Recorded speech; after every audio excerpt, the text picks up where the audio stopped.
বাঙালি চিরপরিচিত আলুর দম। এই আলুর দমের রেসিপিটি আমি আজকে আপনাদের সঙ্গে শেয়ার করব। আপনারা এটা লুচি পরোটার সঙ্গে খেতে পারেন এবং ভাতের সঙ্গেও খেতে পারেন। আলুর দম করার জন্য আমি আলুগুলোকে নিয়ে 10 মিনিট ভিজিয়ে রেখেছিলাম। ভিজিয়ে রাখার পরে ভালোভাবে পরিষ্কার করে ধুয়ে নিয়েছি। ওভেনটা জ্বালিয়ে নিলাম এবং একটা সিটি দেব। আলুগুলো সেদ্ধ হয়ে গেছে, আলুগুলো এক এক করে সব ছাড়িয়ে নেব।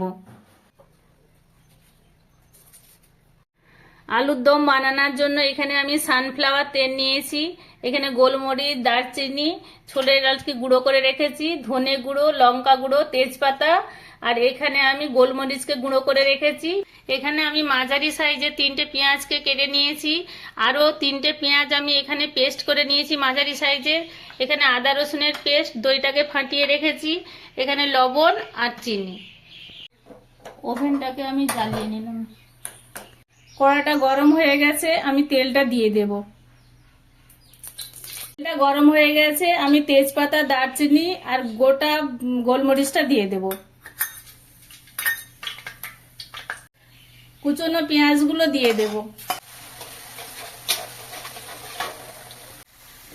পেঁয়াজটা আমার বাদামি কালারের ভাজা হয়ে গেছে, পেঁয়াজের পেস্টটা দিয়ে দেব। আদা রসুনের পেস্টটা দিয়ে দেব। আদা রসুনের পেস্টটা দেওয়ার পর কিছুক্ষণ নেড়ে নেব ভালোভাবে। কিছুক্ষণ নাড়ার পরে আমি লঙ্কা গুঁড়ো এবং ধনে গুঁড়োটা দিয়ে দেব। লবণটা দিয়ে দিলাম। লবণটা দেওয়ার পরে আমি দইটা ফাটিয়ে রেখেছিলাম, দইটা দিয়ে দেব।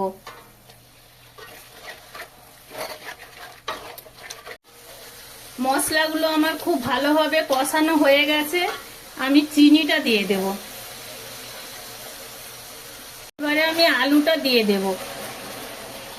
এইভাবে যদি আপনারা আলুর দম বাড়িতে রান্না করে খান তাহলে মটন চিকেন লাগবে না। এই আলুর দমটা খেতে অসাধারণ হয়, অসাধারণ, মানে বলে বোঝানো যাবে না। একটু সামান্য জল দিয়ে দেব। আলুর দমটা হয়ে গেছে, আমি উপর থেকে গোলমরিচের গুঁড়ো, এলাচের গুঁড়ো, একটু সামান্য ঘি দিয়ে দেব।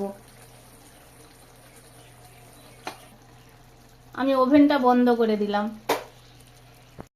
আলুর দম একবারে রেডি। বন্ধুরা, আপনারা একবার বাড়িতে এইভাবে রান্না করে দেখবেন, খেতে খুব সুন্দর হয়।